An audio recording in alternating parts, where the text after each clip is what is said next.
तो जनाब T20 world cup पहुंच गया है अपने सबसे अहम मरहले में और पाकिस्तान के लिए सुपर 8 का पहला इम्तिहान इससे बड़ा नहीं हो सकता।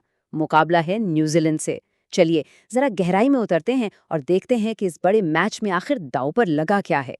तो कहानी कुछ यूं है कि कोलंबो की पिच पर दोनों टीमों के सामने बड़े सवाल हैं। एक तरफ है न्यूजीलैंड जो पूरी तरह तैयार है और दूसरी तरफ है पाकिस्तान जो अब भी अपनी परफेक्ट टीम ढूंढ रही है। लेकिन पाकिस्तान की मुश्किलात पर बात करने से पहले ये समझना बहुत ज़रूरी है कि भाई मुकाबला है किससे। न्यूजीलैंड कोई हल्की टीम नहीं है, उनकी एक क्लियर स्ट्रैटेजी है, एक मजबूती है। चलो पहले ये देखते हैं कि वो इतने खतरनाक क्यों हैं। देखें न्यूजीलैंड की सबसे बड़ी ताकत क्या है, उनका होमवर्क। वो चेन्नई में 3 मैच खेल कर आ रहे हैं और चेन्नई की पिचें बिल्कुल कोलंबो जैसी स्पिन फ्रेंडली हैं। मतलब ये कि यहाँ के हालात उनके लिए नए नहीं हैं, वो प्रेशर में टूटने वाले नहीं हैं। अच्छा, कागज पर देखें तो कहानी पाकिस्तान के हक में लगती है। T20 वर्ल्ड कप में 7 बार मुकाबला हुआ और 5 बार जीता पाकिस्तान। लेकिन ये नंबर्स ये सिर्फ आधी कहानी बताते हैं। और ये है कहानी का दूसरा और शायद सबसे अहम हिस्सा। न्यूजीलैंड की वो 2 जीतें कब आईं? तब जब प्रेशर सबसे ज्यादा था। 2010 में बारबाडोस, 2016 में मोहाली। दोनों मैच टूर्नामेंट के करो या मरो जैसे मरहलों में थे। इससे क्या साबित होता है कि ये बड़े मैच की टीम है। न्यूजीलैंड का खतरा तो इनिंग्स की पहली ही गेंद से शुरू हो जाता है।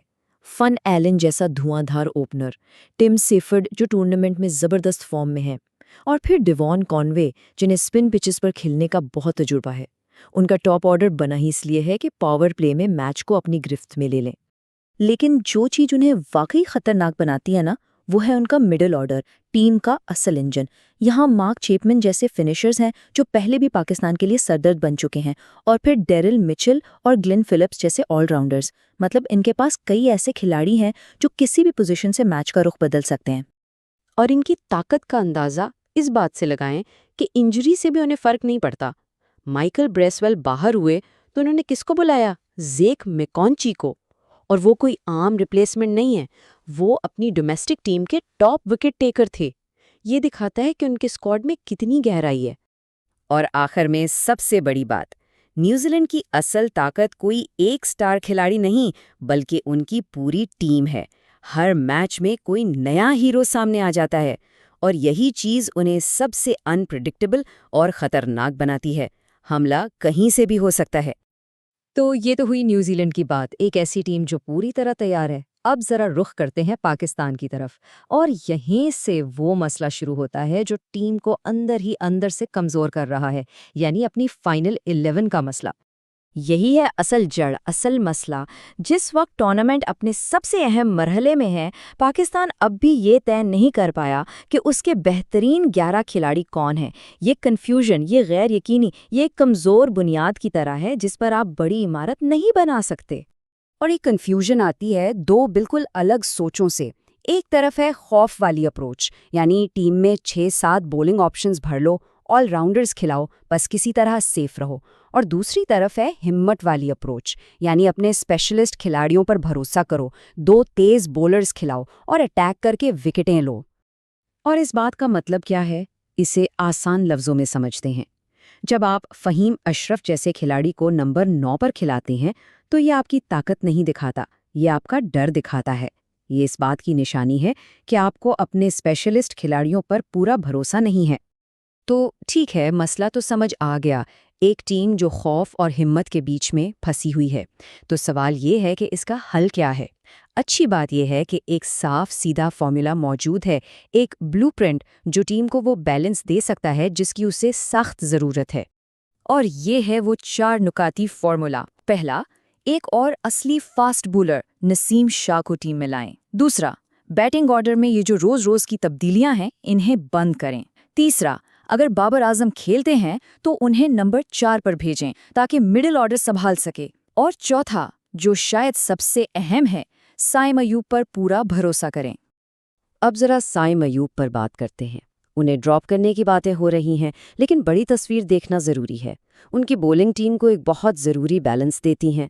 उन्हें एक ऐसे बाबर आजम के लिए बाहर बिठाना जो खुद फॉर्म में नहीं है, न सिर्फ गलत होगा, बल्कि टीम का जो थोड़ा बहुत बैलेंस है वो भी खराब कर देगा। इनसे बेहतरीन परफॉर्मेंस लेने का एक ही तरीका है, उन्हें ये एतमाद दें कि आप पूरा वर्ल्ड कप खेलेंगे। बस जब खिलाड़ी को ये भरोसा मिलता है तभी वो खुलकर खेलता है।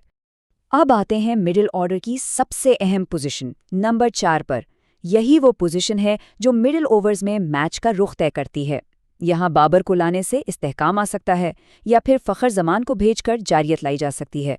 पॉइंट ये है कि इस पोजीशन के लिए किसी एक को मुंतखब करें और फिर उससे बैक करें।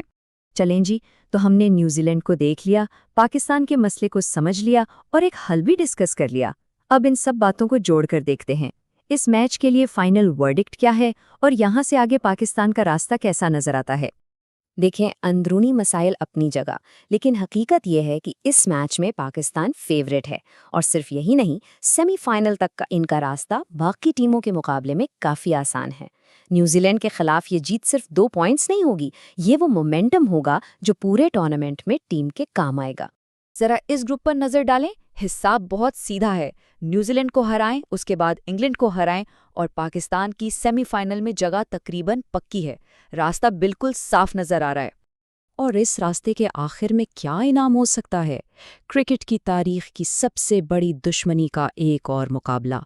जी हाँ, अगर दोनों टीमें अपने ग्रुप से आगे बढ़े तो सेमीफाइनल में पाकिस्तान का मुकाबला भारत से हो सकता है। ये इम्कान ही हर मैच को और भी बड़ा बना देता है। तो आखिर में सवाल यही रह जाता है, क्या जीत नाराज फैंस का दिल वापस जीत पाएगी? देखें, स्ट्रैटेजी सामने है, रास्ता भी साफ है। अब सारी जिम्मेदारी टीम पर है। उन्हें मैदान में परफॉर्म करके दिखाना होगा और सबको याद दिलाना होगा कि उनके फैंस उनसे इतनी मोहब्बत क्यों करते हैं। अब गेंद खिलाड़ियों के कोर्ट में है।